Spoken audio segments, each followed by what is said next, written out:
आप कई बार खुद को ताकतवर समझने की कोशिश करते हैं और यह आपकी भूल हो जाती है। सोचिए, बुद्ध की कही लाइन कोई भी गलत नहीं हो सकता है। पुतिन मॉडल, पुतिन जिन्होंने अपने आप को भाग विधाता समझ लिया था रूस का, यूक्रेन युद्ध उनको उल्टा पड़ रहा है। एक निजी सेना थी जिसका उन्होंने इस्तेमाल किया यूक्रेन युद्ध को लेकर, और वो सेना अब खुद उनके पीछे पड़ गई है और वो यूक्रेन की सेना से मिल गई है। आप सब जानते हैं कि यूक्रेन को पूरा यूरोप मदद कर रहा है। अब मॉस्को में सड़कों पर टैंक चल रहा है। मैं फिर कह रहा हूं, 21वीं सदी में कोई भी तानाशाह चाहेगा ना कि वो दुनिया भर पर कब्जा कर ले, तो ये संभव नहीं है, क्योंकि अब इंटरनेट का जमाना है, दुनिया बहुत आगे निकल चुकी है, कलम युग है, ज्ञान है, विज्ञान है। वो दौर गया जब किसी की हिटलरशाही चल सकती थी। तो सोचिए, पुतिन के खिलाफ उनके ही देश में एक बड़ी मैसिव जो है वो कैंपेन चल सकता है, क्योंकि पुतिन ने लगातार विपक्षी नेताओं की कभी सुनी नहीं, और बहुत सारे विपक्षी दलों के नेताओं की उनके दौर में हत्याएं हुई हैं, लोग मारे गए हैं, जनता के अधिकार सीमित थे, और यूक्रेन युद्ध ने उनको दोराहे पर लाके खड़ा कर दिया है। सत्ता कभी किसी की नहीं हो सकती, आती जाती रहती है, इसलिए सत्ता के नशे में इतना अन्याय मत कीजिए कि आपका कोई अस्तित्व आपके पर भी कल पलटवार करे। सोचिए, टीवी अखबार की क्या हालत हो गई। एबीपी न्यूज के 300 लोगों की छुट्टी हो गई है, नौकरियां चली गई है, 2 रीजनल चैनल उनके बंद हो रहे हैं, और ये सब इसलिए हो रहा है कि बहुजन समाज के लोगों ने धीरे धीरे टीवी अखबार देखना बंद कर दिया है। नतीजा ये है कि अब उनका रेवेन्यू मॉडल घट रहा है, उनको भी डिजिटल होना पड़ेगा। सारा रेवेन्यू मॉडल शिफ्ट हो रहा है यूट्यूब पर, फेसबुक पर, ट्विटर पर। मैं तमाम बहुजन समाज के लोगों से कहता हूं कि जमकर पत्रकारिता कीजिए, यूट्यूब पर चैनल बनाइए, फेसबुक पर पेज चलाइए, और पैसे भी कमाइए और समाज को योगदान भी दीजिए। जमकर जिस दिन आप बोलने लगेंगे, सोचिए बोलने का क्या महत्व है। अच्छा, एक बात बताइए, पटना में विपक्षी दलों की बैठक हुई, ठीक है, इसमें मायावती जी नहीं थी, मैं मानता हूं, वैसे ही नहीं थे, ठीक है, सब बहुत, अरविंद केजरीवाल भी चले गए। अगर इन 14 दलों के विपक्षियों से कुछ हो नहीं रहा है सरकार को, तो मीडिया को पेट में क्यों दर्द हो रहा है? मीडिया ईमानदार होती तो उसे रिपोर्ट करती कि भैया 14 दल के लोग बैठे हैं, लेकिन इनका सबका कब्र खुदा जा रहा है, कब किससे किस पार्टी ने गाली दी, कब किससे किसने लड़ाई की। इसका मतलब है कि ये 14 दलों का जो गठबंधन है उससे बीजेपी सख्ते में तो है, घबराई हुई तो है। और मैं फिर कह रहा हूं, ये 14 दल नहीं थे, लगभग 1700 के पास इन लोगों के पास एमएलए हैं जो बीजेपी से ज्यादा है। तो मैं बार बार कहता हूं कि टीवी अखबार जिसको अच्छा कहे उसको खराब मानिए, जिसको खराब कहे उसको अच्छा मानिए।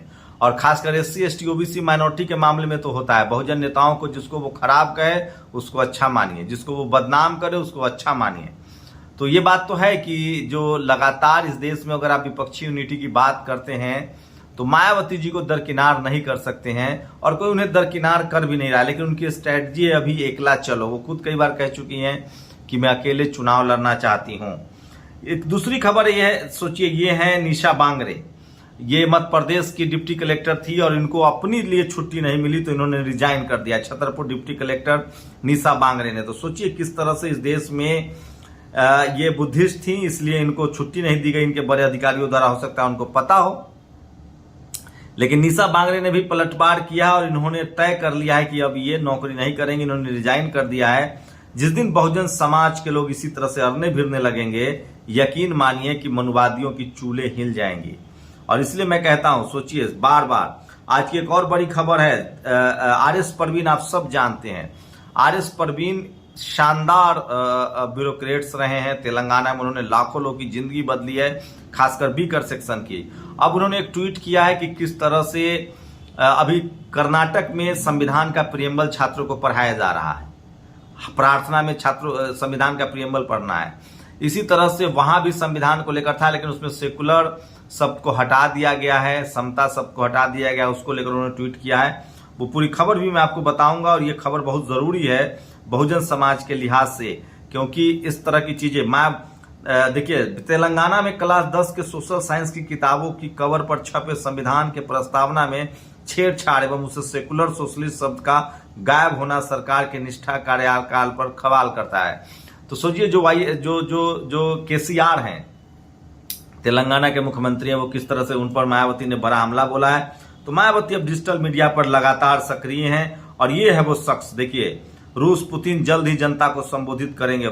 वैगनर जो ये वो शख्स है जिनसे रूस पुतिन की ठनी हुई है और क्रेमलिन की सड़कों पर रूस में क्रेमलिन को बचाने के लिए सोचिए मॉस्को में टैंक चल रहे हैं।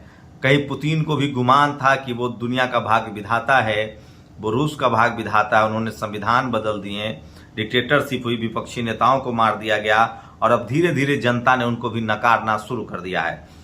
कांग्रेस सोचिए अर्थव्यवस्था को लेकर आरबीआई ने बड़ी बात कही है। उन्होंने कहा है कि महंगाई बढ़ रही है, लोग खर्च कम कर रहे हैं, इससे विकास पर असर पड़ रहा है। और ये बात मल्लिकार्जुन खड़गे ने ट्वीट किया है।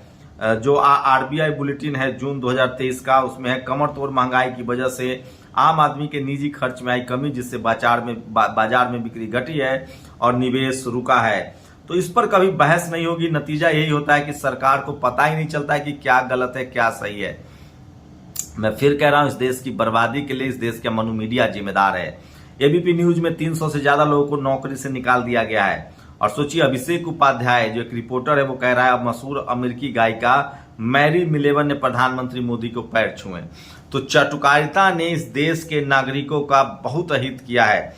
मैं फिर कह रहा हूं, किसी भी देश में डेमोक्रेसी तभी जिंदा रहेगी, तभी सरवाइव करेगी, सबके अधिकार जनता के तभी मिलेंगे जब वहां की मीडिया ईमानदार हो, मीडिया सरकार से सवाल पूछे।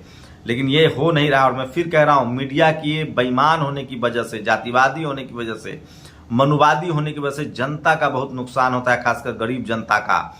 और इन लोगों को टीवी अखबार देखना बंद कर देना चाहिए, सोशल मीडिया पर आना चाहिए, जो कि बहुत जरूरी है। तो मैं फिर कह रहा हूं, ये सबसे बड़ी खबर। और इससे भी बड़ी खबर सोचिए, गजब हाल है भाई, रात में एसी चलाने पर बिल ज्यादा देना होगा। ये तो ठीक वैसे ही है कि अगर गाड़ी सड़क पर चलाती है तो ज्यादा टैक्स लगेगा, सुबह मॉर्निंग वॉक या पार्क गए तो टिकट का दाम 4 गुना देना पड़ेगा। इंसान दिन भर के काम करके रात में सोने घर आए और फिर बिजली का बिल 20% ज्यादा दे, ये तो सीधे सीधे तानाशाही है। इसका विरोध होना चाहिए। विपक्ष जब कमजोर हो तो सत्ता में बैठे लोग ऐसे तानाशाही फैसले लेने लगेंगे, बाद में कहेंगे कि अमीरों के घर में एसी नहीं होते हैं। गजब हाल है भाई। ये मनीष पांडे ने, मैं फिर कह रहा हूं, इस देश की दुर्दशा के लिए अगर कोई जिम्मेदार है तो वो पत्रकार है, और वो तमाम मनुवादी पत्रकार है जिन्होंने सरकार के आगे घुटने टेक रखे। सरकार, मैं फिर कह रहा हूं, सरकार आती जाती रहेंगी, देश तब भी रहेगा। और गुजरात के गिर सोमनाथ जिले के तलाला तहसील के रमलेची गांव में जातिवादी गुंडों ने बाबा साहब अम्बेडकर के स्टैच्यू को तोड़ दिया। जो युवा साथी उसे रोकने की कोशिश में थे उन्हें भी मारपीट की है। हम वो तस्वीरें नहीं दिखा सकते हैं क्योंकि बाबा साहब का अपमान है, लेकिन जगनेश मेवानी ने एक खबर ट्वीट किया है जो सोशल मीडिया पर बहुत ज्यादा वायरल है। और सोचिए, अगले साल रात में एसी चलाने पर अधिक बिजली बिल देना होगा। केंद्र सरकार ने नए बिजली टैरिफ सिस्टम को मंजूरी दे दी है, तो ये सबके लिए होगा। तो कमर कस लीजिए। कुछ लोग कहेंगे कि दिन वाली बिजली तो सस्ती होगी ना, यह मूर्ख बनाने का अच्छा उपक्रम है। देश की बड़ी आबादी दिन में ऑफिस में ट्रैफिक में होती है। मैं फिर कह रहा हूं, मजबूत सरकार जनता के खिलाफ होती है। अगर मजबूर सरकार आप चुनेंगे तो वो ज्यादा फायदेमंद होता है। और हेमंत विश्व शर्मा जो ब्राह्मण समाज से हैं वो मुश्किल में है, बीजेपी के मुख्यमंत्री हैं। हुसैन ओबामा बोलकर लगातार उनकी आलोचना हो रही है। तो सोचिए, एक तरफ प्रधानमंत्री कह रहे हैं कि हमारे यहाँ संविधान है, हम जातिवाद भेदभाव नहीं करते हैं और ये हिंदू मुस्लिम नहीं करते हैं, लेकिन मुख्यमंत्री और भारत की सबसे बड़ी आईटी कंपनी टीसीएस के HR हेड ES चक्रवर्ती और उसके 3 सहयोगियों ने कई हजार इंजीनियर रिश्वत लेकर कंपनी में भर लिए। क्या आप अब भी कहेंगे कि प्राइवेट कंपनियों में सारी नौकरियां मेरिट के आधार पर दी जाती है और जहां पैसा चलता हो वहां रिश्तेदारी और जाति क्यों नहीं चलेगी? जब बेस्ट टैलेंट चुनने का दबाव ही नहीं तो सब चलेगा। सोचिए, bribe for job scandal rocks TCS for ask for the corruption. तो जो लोग कल तक कह रहे थे कि प्राइवेट सेक्टर में करप्शन नहीं है, उनके लिए है। और जो भी SC ST OBC किसान जातियों के लोग हैं वो प्राइवेट नौकरी के लिए अपना रिज्यूमे भेज कर देख लें। सबसे ज्यादा जातिवाद का गढ़ जो है वो प्राइवेट सेक्टर है, क्योंकि वहां पुलिस का डंडा नहीं चलता है। तो ये सोशल मीडिया पर आज की सबसे वायरल खबरें हैं। वहीं ABP के लोग को 300 लोग की नौकरी चली गई है। और सोचिए, मैं फिर कह रहा हूं बहुजनों को कि बिल्कुल इन टीवी अखबारों को देखना बंद कीजिए। इनकी न्यू पॉलिसी है कि हमारे जैसे, आपके जैसे कुछ लोगों को बोलने के लिए बुलाएंगे। ये लोग धूर्त हैं, ये लोग ईमानदार नहीं। और इस देश में जो भी समस्याएं हैं, सोचिए, महंगाई, पढ़ाई, बिजली, हॉस्पिटल, इन सब मुद्दों पर ये बात नहीं करते हैं। सरकार चल रही है तो हेल्थ पर किससे बात होगी? हम लोग किसी सरकार के न साथ हैं न खिलाफ हैं। हम इस देश की जनता के साथ हैं, इस देश के संविधान के साथ हैं, इस देश की सेना के साथ हैं, इस देश की सुरक्षा के साथ हैं, संप्रभुता के साथ हैं। और सरकारें आती जाती रहेंगी। पत्रकार का काम होता है सरकार से सवाल पूछना, ताकि वो देश के प्रति, देश की जनता के प्रति और संविधान के प्रति जवाबदेह हो। नहीं तो कोई भी सत्ता के शीर्ष पर जब बैठ जाएगा और उसकी अकाउंटेबिलिटी तय नहीं होगी तो वो फिर पुतिन हो सकता है। तो सोचिए, पुतिन अपने ही चक्रव्यूह में घिर गए हैं और जो लोग उनके लिए लड़ रहे थे, प्राइवेट सेना बना दी गई थी, जो लोग लड़ रहे थे अब वो पुतिन पर पलटवार कर रहे हैं। मैं फिर कह रहा हूं, भारत डेमोक्रेटिक देश है, यहाँ किसी पुतिन की कोई संभावना नहीं है, लेकिन पुतिन जैसे लोगों से सीख लेने की जरूरत है। और हमारी डेमोक्रेसी के लिए बहुत जरूरी है कि टीवी, अखबार, पत्रकार सब सचेत रहे। जिस देश में टीवी, अखबार, पत्रकार बिक जाते हैं उसी देश में लोग पुतिन बनते हैं। भारत के प्रधानमंत्री ने खुद अमेरिका में कहा है कि हमारे देश में संविधान है, हम जातीय, लैंगिक और धार्मिक भेदभाव नहीं करते हैं और मैं इस संविधान की प्रस्तावना के साथ हूं, संविधान के साथ हूं और मुझे प्रधानमंत्री की बातों पर भरोसा है। लेकिन आप लोग बताइए, भारत में जो लोग जातिवाद करते हैं, संप्रदायवाद करते हैं, लैंगिक भेदभाव करते हैं, क्या वो संविधान के खिलाफ नहीं है? क्या वो देशद्रोही नहीं है? कम से कम इस देश के प्रधानमंत्री का तो सम्मान कीजिए।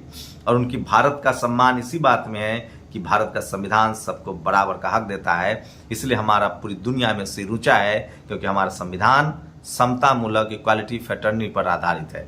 जो लोग भी संविधान के साथ नहीं है, जो लोग संविधानिक पद पर रहते हुए संविधान के दम पर जो लोग सत्ता में बैठे हुए हैं, वो जब संविधान को लागू नहीं करते हैं, गैर संवैधानिक काम करते हैं, तब जाकर देश का ताना बाना खराब होने लगता है। इसलिए जो जातिवादी है, मनुवादी है, जो लैंगिक भेदभाव करता है, जो धार्मिक भेदभाव करता है, वो संविधान के साथ नहीं है। ये आज की बड़ी खबरें थी, लेकिन टीवी, अखबार इस देश का सबसे बड़ा कल्प्रिट है। सोचिए, उसको अमेरिका की चिंता है, ओशियन गेट भी दिखा रहा है जहां 5 लोग अब लौट नहीं पाएंगे जो दिखने गए थे। वो दुनिया भर की खबरें दिखाता है, वो पाकिस्तान की महंगाई दिखाता है, लेकिन वही मीडिया 300 लोग नौकरी से निकाले गए पीबी न्यूज में, उसको नहीं दिखाएगा। यही मीडिया भारत की महंगाई, हॉस्पिटल, अस्पताल, पढ़ाई लिखाई की खबरें नहीं दिखाएगा, क्योंकि ये लोग मनुवादी हैं, जातिवादियों का गिरोह है। पूरी बातचीत पर अपनी प्रतिक्रिया जोड़ दीजिए। शुक्रिया। नेशनल दस्तक की आपसे गुजारिश है कि अगर इसको बचाना चाहते हैं तो नेशनल दस्तक को सब्सक्राइब करने के लिए रेड कलर के सब्सक्राइब बटन को दबाएं, फिर बेल आइकन की घंटी दबाएं। नेशनल दस्तक को बचाने के लिए बहुत जरूरी है कि हर खबर को शेयर करें, लाइक करें, कमेंट जरूर करें।